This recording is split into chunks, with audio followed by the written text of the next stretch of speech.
Sot është një ftuar shumë special. British historian, or British first historian. Historian first. Author. European. Author. Commentator. And serious historian. So my question is, which is more in risk when a serious historian discusses contemporary history, which is still in making, which is very near in distance, which doesn't allow much retrospective judgment? Is the history in risk, or is the judgment of contemporary facts in risk when a historian enters in the middle? So I've often described myself as a historian of the present. And here's the interesting thing. From the time of Thucydides, the first true historian, until the 18th century, people thought the history of your own times was the best history. Because after all, that's what we know best, the world we ourselves live in. It's a very recent idea, only since the 19th century, that you have to wait 30 years or 40 years, okay? So this book took me just 50 years to write, 50 years of traveling around Europe, writing it all down in my notebook. What I know uniquely is what it was like to be there, in East Germany being spied on by the Stasi, or when the Berlin Wall came down, or the Velvet Revolutions of 1989, or Kosovo in 1999. What I know now is the consequences.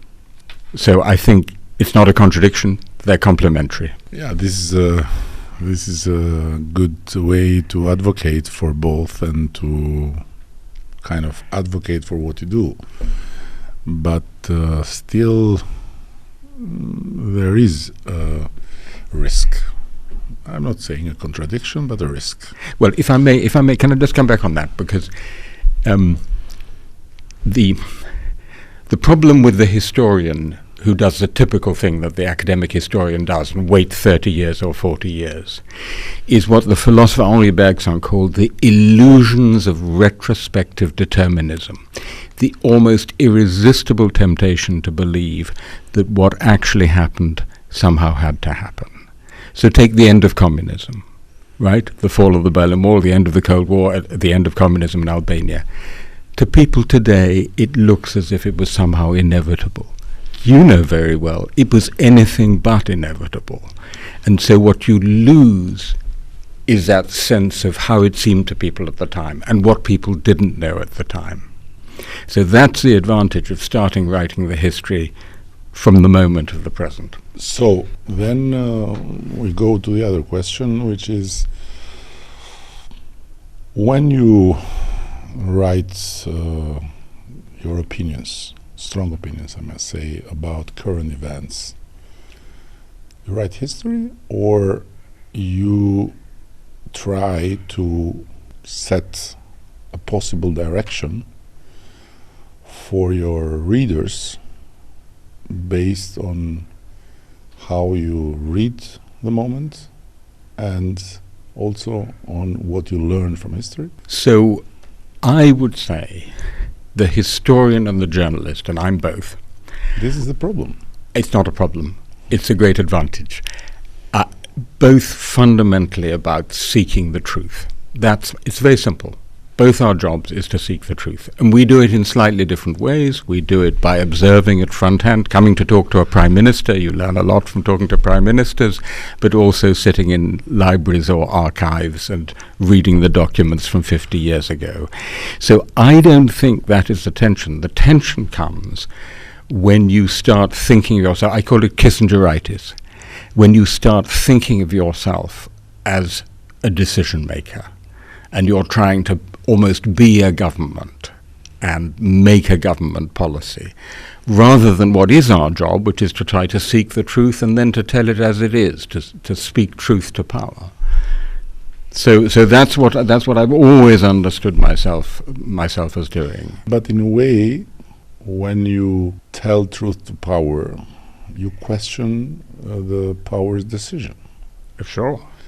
And when you question the power's decision and you say, it's not my job to make decisions, you somehow put yourself even above the decision maker, and without saying it, you pretend to have a better truth than the truth that leads the decision maker to his or her decision. So here's the thing. Democracy depends on separation of powers. You have the judiciary, you have the legislature, the executive. I'm fine with that. And I think But there's... don't escape. No, I'm not escaping. There's an intellectual equivalent of the separation of powers, which is we're playing different roles. You as a politician, right? I'm fine with that. I'm just asking you now to confess here, because here you have to confess. I have to try to make you confess, and if you want to be shielding yourself all the time by some very well articulated arguments, it's fine, but I have to insist. So don't you think that when you say I'm speaking the truth to power, so this decision is shit, don't you think that you are giving yourself an irresponsible moral superiority by saying, I'm not responsible to do that, I don't do your job, but I'm telling you that what you're doing is shit? Yes, I wouldn't use exactly that language about telling you what you're doing is shit. What I would say is... No, I'm just bringing it to... I'm just making it from the beautification of the language, okay, to make clear what I'm trying to get out of you. My good friend Václav Havel, who is one of the heroes of this book, who was a dissident and then a playwright and then a politician and a president. We are not yet at the book. I'll come to the book. But this is very relevant to this. His idea was you could simultaneously go on being an intellectual and be a politician and a decision maker. My argument is that they're simply different roles, that the politician necessarily has to take a particular line and then to push that particular line as best they can to repeat it in order to win elections. Okay, the intellectual is constantly challenging, rethinking, looking at it from different angles. It's not a matter of one being morally superior to the other. That democracy needs them both. Absolutely. Just as it needs a parliament and an executive and a legislature. I'm not questioning the right of your existence. That's very good of you. As a speaker of the truth to the power, I'm just trying to deconstruct a bit on what I started with. So, again, you are a historian and you are opinionist, let's say, author of books, journalist, all this, and it's a very good place to be somehow, because knowing history, you have somehow very, very strong instruments or very sensitive antennas to filter what is happening in the reality. But I wanted simply to know from you how much this can undermine one or the other, but you answered in a way, and I fully understand. But let's go a bit further then. You have been very much involved, wholeheartedly, I would say, at least from what I read, in the change, in a big change, in the historical passage from totalitarian regimes to free societies.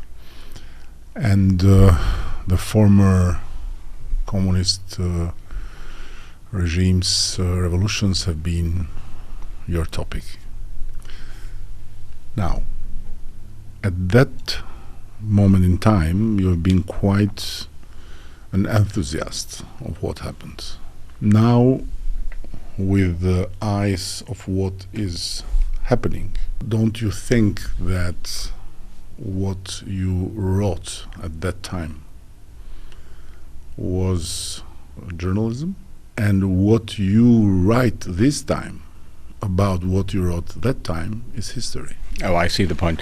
I think they're both history. I think they're slightly different kinds of history. I think one is history of the present, which, as I said, for centuries was considered the best history. No one would say Thucydides wasn't history. But what you don't know is the long-term consequences. So here, for the first time, 50 years on, I'm looking back with what in English is sometimes called the retrospectoscope, a wonderful instrument, the benefit of hindsight. To your point about freedom, because this is a book about Europe and freedom, the two leitmotifs of my life. When I started traveling in Europe in the early 1970s, most Europeans were still living under dictatorships. Not only Albania, the whole of Eastern, Southeastern Europe, but also Spain, Portugal, and Greece. They had fascist dictatorships. So the great story, not just of my life, but of Europe, is the spread of freedom and of democracy, and then of Europe coming together. And I don't think I view that with any less enthusiasm now than I did at the time when I was witnessing it. Obviously, there are big problems, there are always problems, but the fundamental story seems to me a great story of the spread of freedom. And one other quick thing. Many academic historians or scholars like to assume a sort of Olympian position, as if they are detached and neutral. Nobody is neutral, nobody is objective. I have a different approach. My model is George Orwell, Homage to Catalonia. You tell your readers exactly where you stand. I'm with the dissidents. I stand for freedom. I stand for democracy. I stand for Europe. So it's a contract with your reader. It's a contract of honesty with your readers, rather than the pretense of being Olympian and neutral, which contains its own kind of deception. Yeah, I tend to agree with you in that. And the following is, what has gone wrong between what you witnessed in the beginning of this incredible change? And nobody, I think, questioned that this was really a big and positive change. You are a testimony that has always insisted to witness. So not a testimony that has shied away from witnessing in the public judgment stand. So when you witnessed the big change, you saw it with, of course, an objective eye on what was happening, but also a great subjective desire that this would lead to something wonderful. In the meantime, today, you continue to witness in the stand of the public judgment, and you are testimony that certain things went wrong. So if you can summarize in very little minutes what went wrong. Two kinds of things. First of all, we underestimated what was going to be the reaction, the pushback. Classic example, the Russian Empire, the Russian Soviet Empire, right? We know from history about declining empires. They don't like it. Ask the British, ask the French. So when the Russian Soviet Empire just softly and suddenly vanished away in just 3 years, 1989 to 91, we should not have assumed that was the end of the story. I tell in the book the story of meeting Vladimir Putin in 1994, and he's already talking about Crimea. He's already talking about Russia getting back some of the territories that were always Russian. So that's about not anticipating what the other side were going to do, that Russia was going to try and get its empire back. The other half of the story is about our own mistakes. We, as liberal Europeans, and this is also a book of self-criticism, hubris, our old Greek friends, by the early to mid-2000s we assumed everything was just going to go on going our way, and that's precisely the moment, 2007, 2008, when it started going wrong in so many respects. We spoke a great deal about the other half of the world, the international community, Europe. We neglected the other half of our own societies. So I think it's them, but it's also us. The other half meaning? Meaning the people who voted for Brexit, the people who voted for Jaroslaw Kaczynski, the people who voted for Donald Trump. We'll come to Brexit. But I mean, those who were not happy with what for us, or at least for me as a liberal European, was a wonderful story of progress, of opening of frontiers, of Europe coming together. It didn't work for them. But I think that, yes, and also it went wrong somehow for them, but it didn't went right also on the other side of the hemisphere, where them who were somehow our role model, our source of inspiration, our shining cities on the hill, had also this half and half.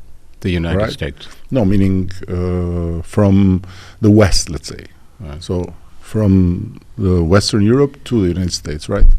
So it was they are connected somehow. Completely. And what I would say is, it was precisely the West that yielded to hubris, that became complacent and lazy and self-satisfied. And there's an irony in this story, because in a way, the competition from the Soviet Union, the ideological competition from the Soviet Union, kept us on our toes. We had to compete. We had to prove that we had a better model. And so we had strong welfare states as well as strong economies. And in a way, we were the victims of our own victory. Suddenly in the 1990s, 2000s, it appeared we had no major global ideological competitor, which is what Francis Fukuyama was saying in his famous book, The End of History. And that's when we became lazy and complacent. Now again we have the competitor. We have Vladimir Putin, but we also have China. Another part of it is, again, a different testimony of yours, that you are the same person, but once upon a time, and not a long time ago, you had a very nice way to explain what Britishness was. And you said that is like a paradox, but a former empire has become a post-imperial identity of inclusiveness, of civic and most liberal society. This was before, and now what is the Britishness? Because I don't think that it is there anymore. I would respectfully disagree. Tell me why. I want good news. Here's the good news. What other European country can you find which has a Hindu prime minister, a black foreign minister, and a Muslim mayor of London? That fantastic capacity to embrace not just Scots and English and Welsh and Irish, but also people from all over the world. No. I agree, but there is a but here. This, what you described, is the product of what you already explained at that time. So at that time, you detected this Britishness, okay? And you said, this is Britishness. So let's say the seeds and the whole climate that was there has made possible that this kind of tree grew, and these names are the fruits of it. But do you think that today's Britain would be able to continue in 10 years or 20 years' time, produce the same with what we are seeing, the anti-immigration rhetoric, the very strong support for ideas and notions that at the time you described the Britishness would have sound like some fringe, outrageous, never electable opinions? So I don't think, for me, Brexit was the biggest political defeat of my life. My whole life has been about Europe. I'm an English European. So for Britain to cut itself off from Europe is a tragedy for Britain, but also, I think, for the European Union and the future of Europe. But I don't believe Brexit has cut down that oak tree of Britishness that you're describing. I think it's still there. There's still hope. And and by the way, because you and I were just talking a moment ago privately about migration. So I think one of the mistakes, Tony Blair, who I admire in many, many ways, and it was a wonderful period in British history, one of the mistakes he made was to believe that you could just go on opening your society, opening your finances, opening your economy, opening to migration, and there wouldn't be a reaction, because there was a reaction. And the slogan of the Brexiteers, which won it, by the way, only 52% to 48%, remember, it wasn't inevitable at all, was take back control. What do you have now in Germany? You have Germany's leaders talking about the problem of Kontrollverlust, loss of control. So I think all our societies need that sense that it's under control, that immigration is being managed. And so I think that was actually a mistake of the Blair years, for which we paid a heavy price. But the fact that we now are trying to get it under control, like all other European countries, does not mean it's the end of our, it's beyond multicultural. Listen, first of all, I have to inform you that I'm very open, but I am fanatic about some things, and one of that is don't touch Tony Blair when I'm here. Just don't touch. Listen, I'm friends with Tony Blair. But this is he's big enough to acknowledge his own mistakes. No, I'm not speaking for him. He can speak himself and he can deal himself with his mistakes. But I am a fanatic, so don't touch Tony Blair.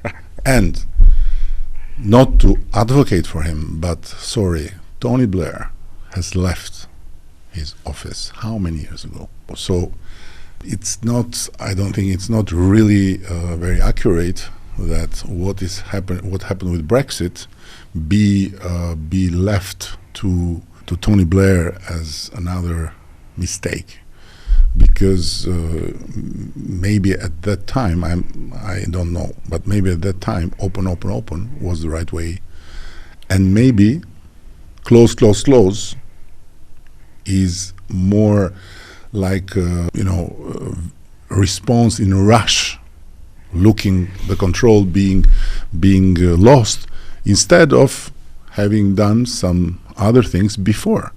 And it was Tony Blair afterwards. But the problem in Britain with Tony is that everything he speaks, people tend to not listen, but to say, you were guilty for Iraq, so don't speak, you are a criminal. But since long ago, he has said and proposed that there is a way to control. So he has been one of the people that has made propositions about control. So I could be very easily his biographer, but not like you from inside, but from outside. So I spoke to Tony for this book. I went back, and as you'll see in the book, I actually spoke to him about this, and I think he would acknowledge it. Britain was the only EU member which, with the big enlargement in 2004 and again 2007, Bulgaria and Romania said, no limits, anyone can come. And that the millions of East Europeans who did come to Britain, which was wonderful for me, because I could speak Polish. No, the millions of Europeans that came to Britain, they came to Britain's benefit big time. I couldn't agree more. Because you see, when they started to leave after Brexit, you needed truck drivers, But every analyst of Brexit would tell you, and this is simply people seeking the truth, that one of the reasons people gave for voting for Brexit was the scale of immigration, particularly from inside the EU. That's what makes it different from other European countries. So it's simply a fact. And I don't think Tony would have any problem with someone... No, I don't know what he thinks about it. I didn't talk about this precisely, but... Okay, I'm not gonna debate with you there, because it would be too pretentious and maybe too superficial from my side. Thank you for telling me that there is hope for Britain. This is good news. I want to go to something else that is very dear to you and is very dear to me, but still you are the speaker of the truth to the power. I am a former speaker of the truth to power that have to deal with power, and sometimes this is like, a strong battle within. I'm talking here about the freedom of speech, which is very dear to you, and you have even wrote the role of Europe in political freedom, diversity, free speech, and you have wrote something that I want to ask you and develop a bit, elaborate a bit. You have wrote, I quote, "We need the way to combine freedom and diversity," and this, if I'm not wrong, is a reflection on your preoccupation on how the freedom of speech is being abused, big time, right? And you say, the way to combine freedom and diversity is to have more but better free speech. Now, this is a very noble way to look at it, but is it possible? And how this can be possible when, by the way, talking about podcasts before we started, you said that you have done many, and you find it a good way to get the people's ear, because people are most of the time not keen to read more than 2 pages while they can listen. So how freedom of speech can be better in a world where the listening degree of people goes down and down and down, and the possibility to say everything you want to say, even without really thinking twice, goes up and up and up? Freedom of speech doesn't mean anyone can say anything like wherever, in whatever context. There have always been some limits to it, and it's always been about 2 things. Question number 1, how free should speech be? Question number 2, how should free speech be? In other words, how should we speak, how should we choose to speak to each other, given the very generous limits that the state should allow? Now, here the problem is that it's wonderful that you and I are talking directly to each other, but most of our speech today is being mediated by the big platforms, by Facebook or Google or Twitter, and they are mediating in a way which gives us privileges the most extreme views. Their algorithms optimize for attention and therefore for profit. And the structure of the way in which what I call the private superpowers, these platforms, is giving us worse speech rather than better speech, is for me one of the deep structural problems. I mean, take Twitter. I don't know if you're on Twitter, aren't you? Yeah. So I absolutely love Twitter because it was like the ancient Greek marketplace. I mean, it was a public platform where people spoke publicly. If they'd said something stupid, they were contradicted. Elon Musk takes it over, needs to make more money, and the quality of the platform has gone way down. So that's only part of the answer, but I think an important part of the answer. Yeah, but this is not really the answer of how. This is the answer of why. And absolutely, this is one of the reasons why the quality of free speech is deteriorating. Yeah. The quantity of bad speech, if I may say this, is augmenting. Yeah. And the effect on the young people is devastating. Yeah. So I always remember my first encounter with the free speech world when I was asked to publish something in The Guardian. It was in the 90s, and it was out of a problem I had to get a visa in the British Embassy in Paris. I was invited by a friend in London. My friend was angry, And he said, write something, and I'll ask the Guardian to publish. And it was like, wow. So I write something. At that time there was no mobile phones, and I send it. And when I come back to my atelier in Paris, I just listen to the answering machine, and I hear a voice, Mr. Rama, I'm calling you from the Guardian, and I'll need to talk to you. So your article cannot be published tomorrow because we need to talk. I said, what happened with my article? But it's too late. So I call, or she calls, or whatever he calls, in the morning, and I was asked about the title, which is perfectly fine, and I was asked about 2 changes that were perfectly fine, totally mild. And I said, I was shocked. I said, but you didn't publish the article because you wanted my authorization for this change. Of course. And the second experience I had, again with the free speech world, was with New Yorker, when Jane Cramer came here to make a portrait of mine as mayor. She spent a week here, and she asked people and this and that, and talking to me, and before leaving she said, Eddie, you have to pass through something that is not really an exciting experience, but is the fact-checking. I never heard about fact-checking. And then they started to send by email questions. And in one point in the article, in talking to her, I said, when I met this person, she was dressed in red. And they sent email to that person, do you agree with the quote, you were dressed in red? I wrote to Jane, I said, Jane, this is not fact-checking, it's KGB. And her answer was, ha ha ha, it should be a reason why New Yorker never lost a court case.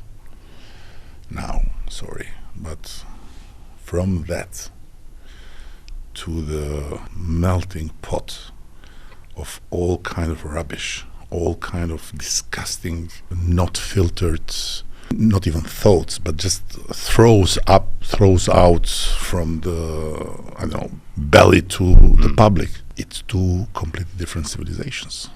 Yeah. The Guardian's still going and still has And I had a third experience with a German paper, 2 journalists last year, coming to me, Der Spiegel, by the way, and they made an interview, and they asked me to review, and I said, this is incredible, this is fantastic, never had this with journalists lately. And the woman said, we continue to do this, but keep in mind that when cuts of personnel occur in the editing world, fact checkers are the first to be cut. So here's the problem: the motto of the Guardian. I think she implied it will not be there for a long time. So here's the problem: the motto of the Guardian, going back to a great 19th century, early 20th century editor, was comment is free, but facts are sacred. And now they say comment is free, but facts are expensive. In other words, it requires a tremendous investment of time and effort and money to keep to the facts. If I may say so, I was having a conversation here in Tirana a couple of days ago, and a friend of mine said, if I'm outside the country and something happens in Albania, if I just go to Albanian online media, I find it very difficult to establish what the facts are, because there's not a reliable fact-check place. You are completing the panorama, and thank you for that. So the question is back: how the hell we can have a better speech? Okay, in this kind of atmosphere that does not encourage improving the speech, does not press improving the speech, does not really ask improving the speech, and where the freedom of reach has completely replaced the freedom of speech. So newspapers, people in newspapers say, listen, if I check, I'm lost because the other one will publish. So the news is out. So whatever it is, it's out. So I have to follow. So I would go at it from two sides. First of all, what I started saying about the conditions of production. In other words, how does this stuff come to us? It comes from these big platforms, it comes from newspapers, from the television, okay? So if you have your Guardian, your Economist, your FT, and your BBC, where these facts are checked, you're getting the clean air of good speech into the society. 3 years ago, the US and Britain were both hyper-polarized, utterly divided societies, Britain because of Brexit. Today, Britain is nothing like so divided, and the US is more divided. Why? We have the BBC. We have reasonable, reliable media where people actually can distinguish between facts and hysteria and fiction.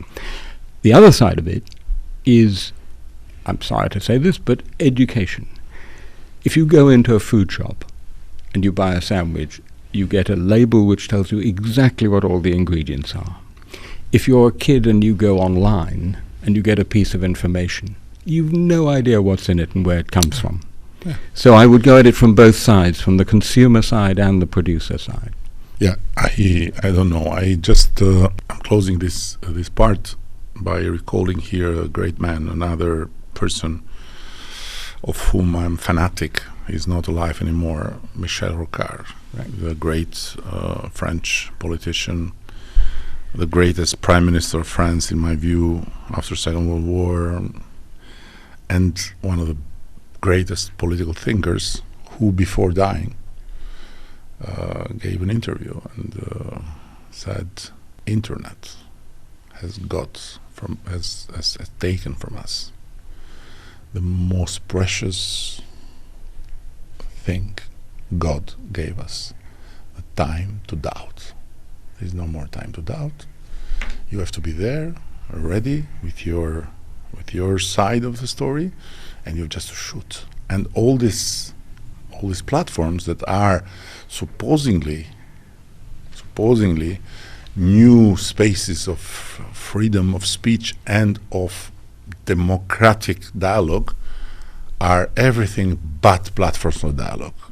Everything is there but dialogue. There are trenches, there are people in the trenches, everyone shielded with his own flak certainties, and everyone ready to shoot towards the other trench, whatever comes in the mouth, whatever comes in the mind, no filter. So it's a disaster. Anyhow, I'm more pessimistic than you in that, and thank you for injecting me some optimism. I don't know how long will last, but I hope until tomorrow. Let's go now to the book. You have published a book that now it's in Albanian. It's the translation is in Albanian. Literal is Vendet e mia is my countries. My places, my countries. Personal history of Europe. Vendet e mia, një histori personale e Europës. Zotnia që është këtu. And I left it in the end because I started with a British, and I wanted to end with a European.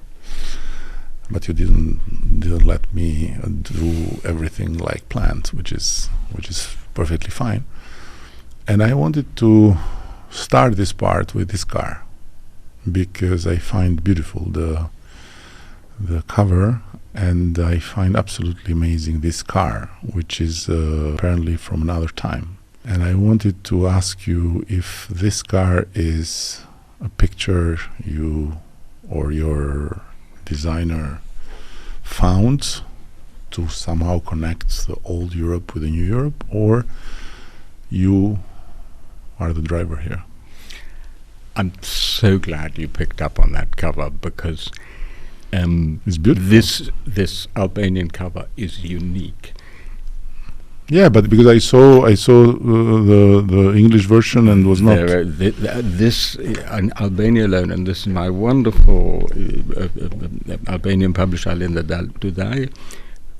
I describe the very first time I came across the English Channel from this strange remote island, Britain, to what we then called Europe, continental Europe. And it was in this car, it was called a Hillman Super Minx, not a very good car, from the 1960s. My father was at the wheel, and Arlinda found a picture of the actual dashboard of that car. So that is the car in which I first came to this strange place called... So Arlinda found it? Yeah. Chapeau to Arlinda. Chapeau. Absolutely fantastic. Fantastic. So this is really a book that I must read all the way. I have gone a bit through. It looks fabulous, and I just want to kind of ask you about Europe, but a bit, jumping over your two existences as historian of the present and as historian of the past. I want you to be the historian of the future. Tell me where Europe, which place Europe you will be in 10 years. So, I mean, first of all, just to the title quickly, the wonderful thing about being a European is that you can be at home abroad. I'm in Tirana, I'm in Paris, I'm in Warsaw, I'm in Madrid. I'm clearly abroad, but I'm at home. Hence, homelands. And that is something unique that we have built, which is this mix of unity and diversity. And this comes to your question, which is now, after many years in which Western Europe really wasn't that serious about eastward enlargement, I would say since 2008. Croatia came into the EU, but you know this better than anyone. Macedonia has been a candidate since 2005.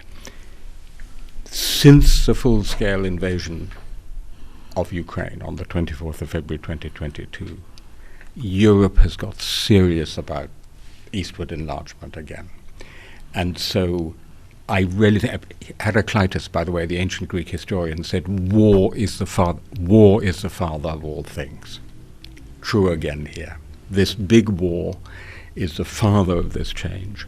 And I would say we have an opportunity once again to make that kind of great step forward that we did in the 1990s and early 2000s with the first big eastward enlargement of the European Union and of NATO, all the way to the Baltic states, all the way to Romania and Bulgaria. So that's the opportunity.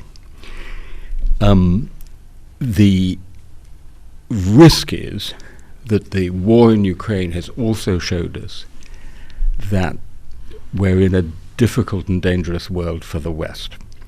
So we have the post-war period between 1945 and 1989. We have what I call the post-wall period, from the fall of the Berlin Wall, 9th of November 1989, to the 24th of February 2022. We're now in a new period. What's it going to be called?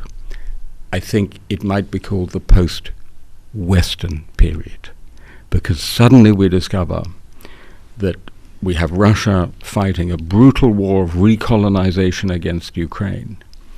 But China doesn't mind. India doesn't mind. Turkey somewhat sits on the fence.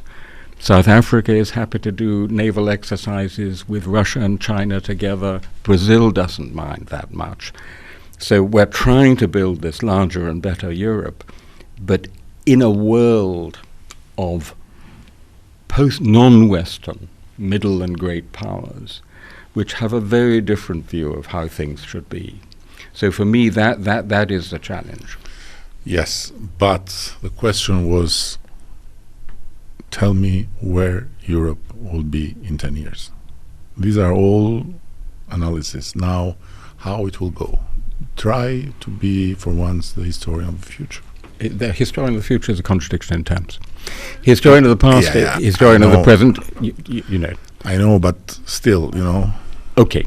I'm challenging you to survive this contradiction in terms. So first of all, the great motto of the Albert Italian Antonio Gramsci, pessimism of the intellect, optimism of the will. If you look at all these huge challenges we face, plus climate change, plus demography and development, it's difficult to be intellectually optimistic.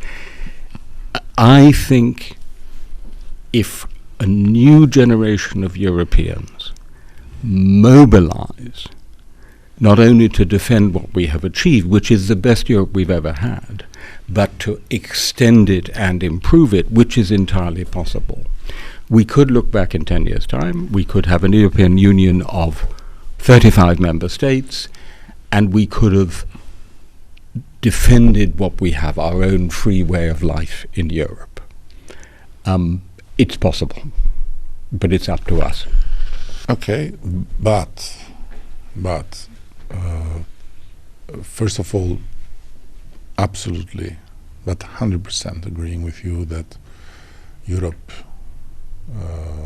as was conceived and as has been somehow unfolding based on the huge vision and dream of the founding fathers, is the most wonderful political project of the humanity, in my view. So humans have conceived nothing more wonderful than Europe, the European Union, in and politics, the European politically.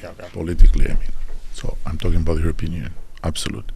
The problem is, in my view, that to go at that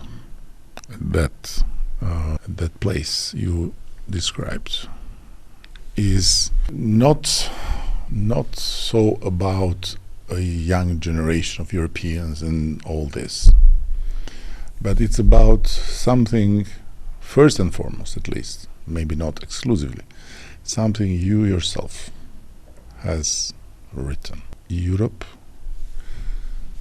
must take itself some characteristics of an empire. This is the key. Explain. So, because an empire with 35, I don't see working.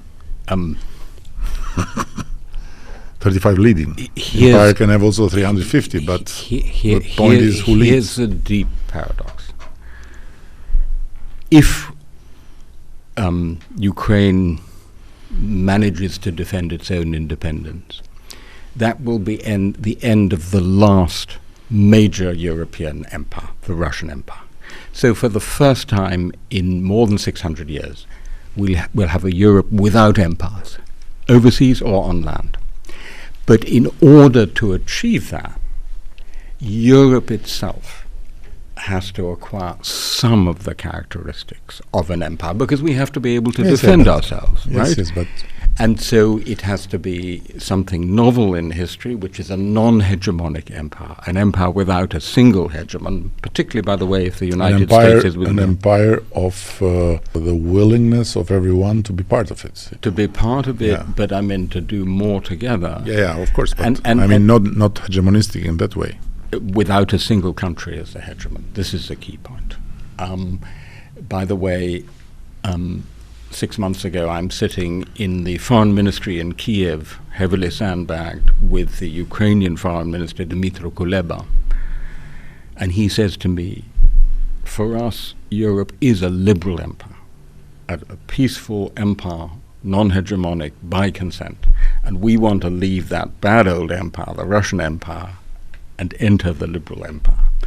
But to do that, we have to go further than we have done so far.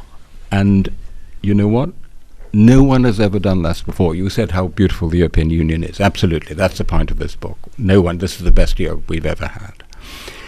But no one has ever put together so many European countries in a union that is strong, can defend itself economically, militarily, technologically, and otherwise, but at the same time is non-hegemonic, that keeps this balance between unity and diversity. So let's not kid ourselves.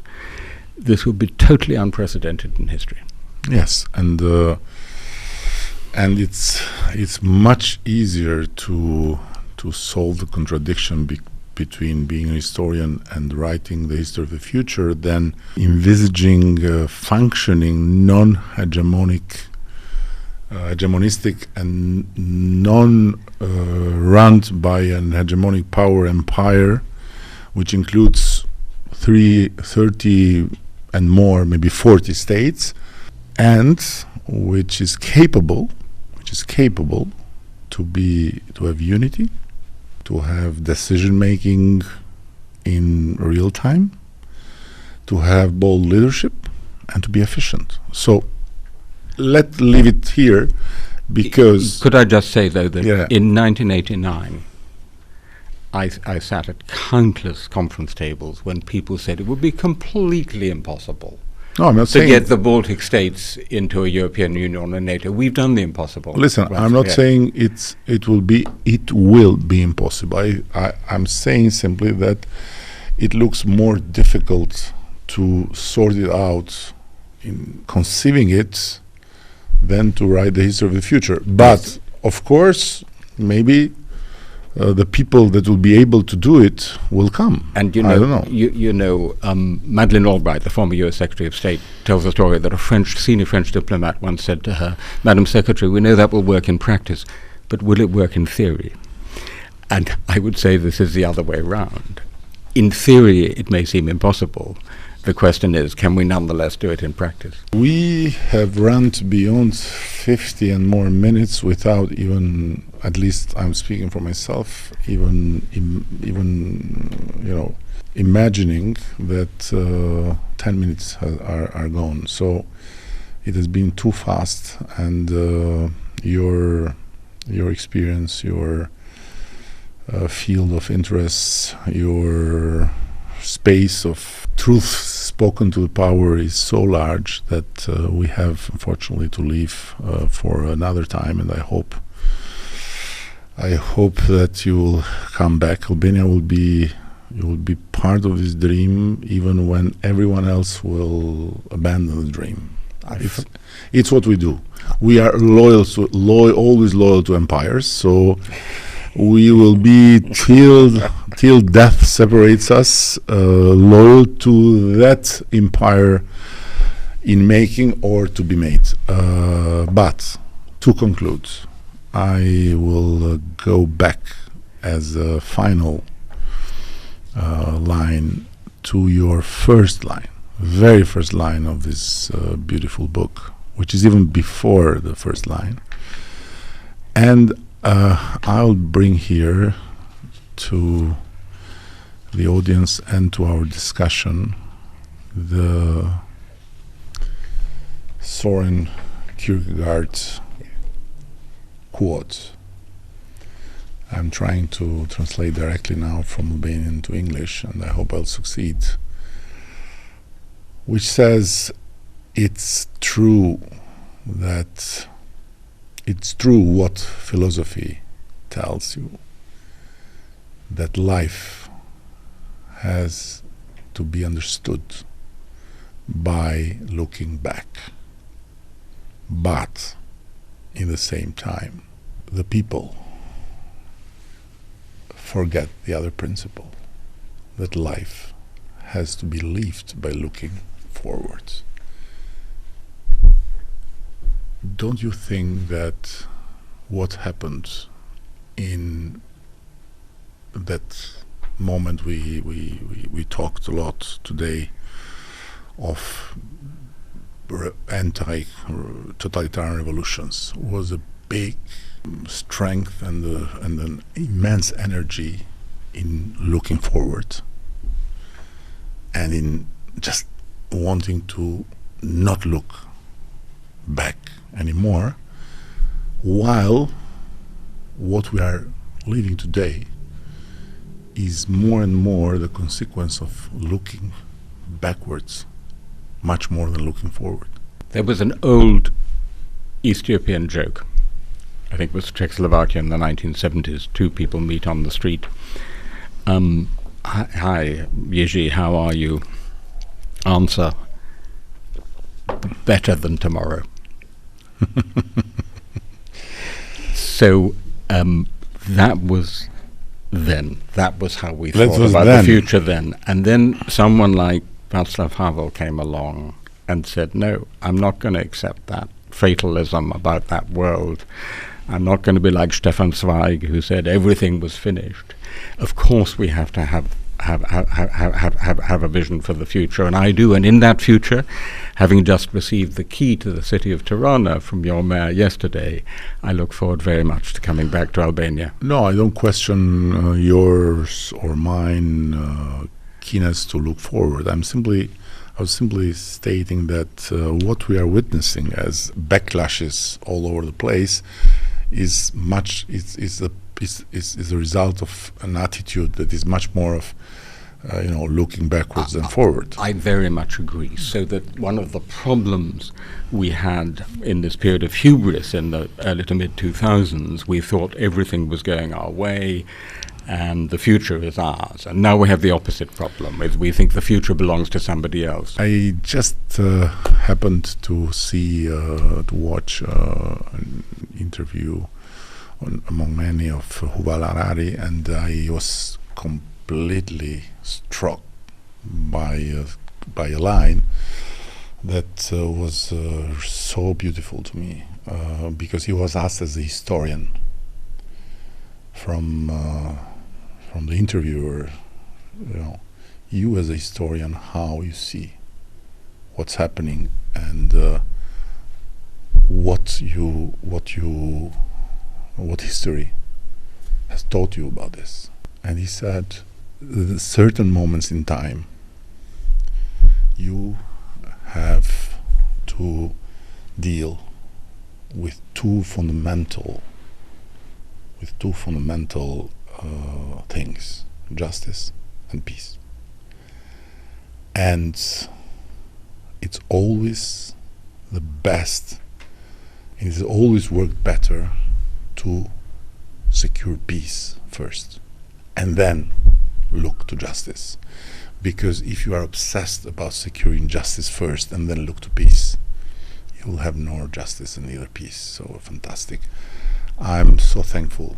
And again, I